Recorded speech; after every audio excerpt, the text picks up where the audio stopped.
आगे की अब नेक्स्ट कविता है हरी घास पर क्षण भर। हमने पहली कविता की थी कल की बाजरे की, दूसरी कविता हरी घास पर क्षण भर, ये 1949 में आई थी और ये संग्रहित किसमें है? काव्य संग्रह हरी घास में क्षण भर में ही ये संग्रहित भी है। अब इसके अंदर क्या है? यह कविता नगर सभ्यता की सारी कृत्रिमता को त्याग कर क्षण भर के लिए ही सही प्रकृतिस्थ हो जाने का आह्वान करती है। इस कविता में क्या कहा गया है? जो नगर मतलब जो शहर की सभ्यता है उसको त्याग कर कुछ क्षण के लिए ही प्रकृति में खो जाओ, नेचर में अपने आप को डुबो दो, उसके लिए कविता आह्वान करती है, मनुष्य को प्रेरित कर दिया है कि उसे अपने शहर के सारे रीति रिवाजों को छोड़कर, सारी चाल चलन को छोड़ करके कुछ समय के लिए प्रकृति के साथ घुल मिल जाना चाहिए। जनवादी युग में व्यक्ति स्वतंत्रता भी आगे के लिए जरूरी मुद्दा है। आगे कहते हैं जनवादी युग का मतलब क्या है? लोकतंत्र है, जनता की सरकार है। इसके अंदर मनुष्य के लिए अपनी स्वतंत्रता भी जरूरी है, मतलब खुद कुछ समय के लिए स्वतंत्र रहकर जो वो खुद चाहता है वो कर सके।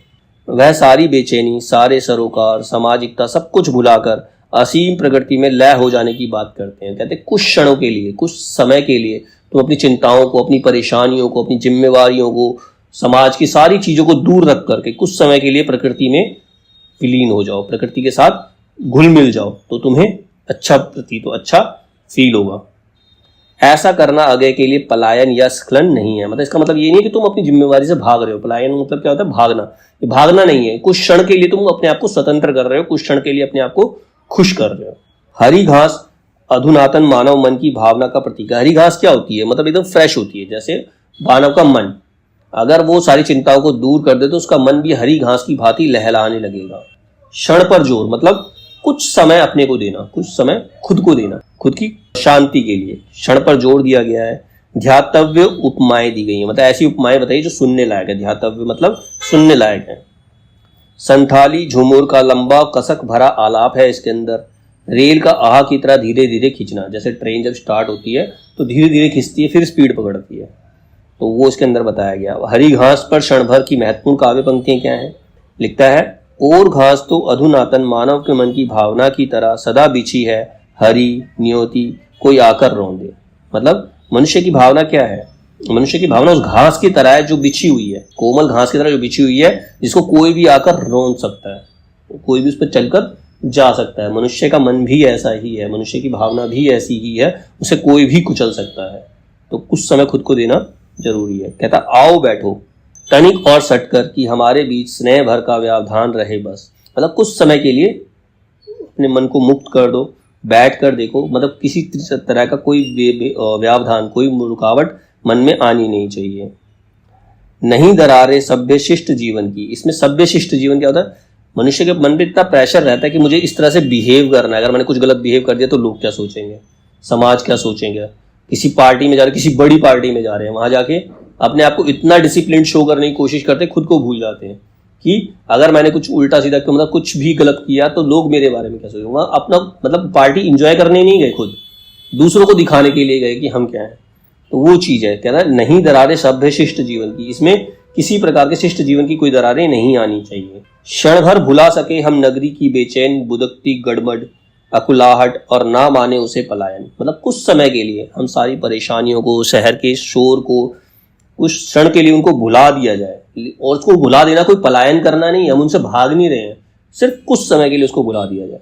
क्षण भर देख सके आकाश, धरा, दुर्वा, मेघाली। कुछ क्षण के लिए सब चीजें छोड़कर धरती को देखो, आकाश को देखो, आकाश में बादलों को देखो, पेड़ पौधों को देखो, हर चीज को देखो, तुम्हें कुछ फील होगा। पौधे, लता दौलती, फूल, झरे पत्ते, तितली, भुनगे, फुनगी पर पूंछ उठाकर इतराती छोटी सी चिड़िया और न सहसा चोर कह उठे मन में। प्रकृतिवाद है सकलन क्योंकि युग जनवादी है। वो कह रहा है इन सब चीजों का तुम फील करने का प्रयास तो करो। ये जो संसार है जनवादी है, तुम जैसा सोचोगे वैसा ही चलेगा, तुम जैसा अपने लिए निश्चित करोगे वैसा ही तुम्हारे जीवन में आएगा। क्षण भर हम ना रहे रहकर भी सूने गूंज भीतर के सूने सन्नाटे में किसी दूर सागर की लोल लहर की याद कर सके अनायास और ना माने हम अतीत की शरणार्थी हैं। मतलब कुछ समय के लिए, जैसे मतलब सागर की लहरों को सुनने का प्रयास करो, सागर की लहरों के सागर के किनारे बैठ जाओ तो उसकी लहरों को सुनने का, उसके शोर को सुनने का प्रयास करो। कुछ समय के लिए अनायास सब कुछ भूल जाओ और ये भूल जाओ कि तुम अतीत के शरणार्थी हो। अतीत के शरणार्थी मतलब जो सालों से चला आ रहा वही मनुष्य करता आ रहा है, तो उसी में वो लगा पड़ा है। क्या होता है? दिन सुबह उठता है, काम पे जाता है, शाम को आता है, घर में सोच के टेंशन लेके सो जाता है, फिर सुबह वही चीज। ये रूटीन इसी तरह से चलता रहता है। वो कुछ समय भी अपने आप को अगर व्यक्ति नहीं देता तो वो आगे बढ़ भी नहीं पाता है।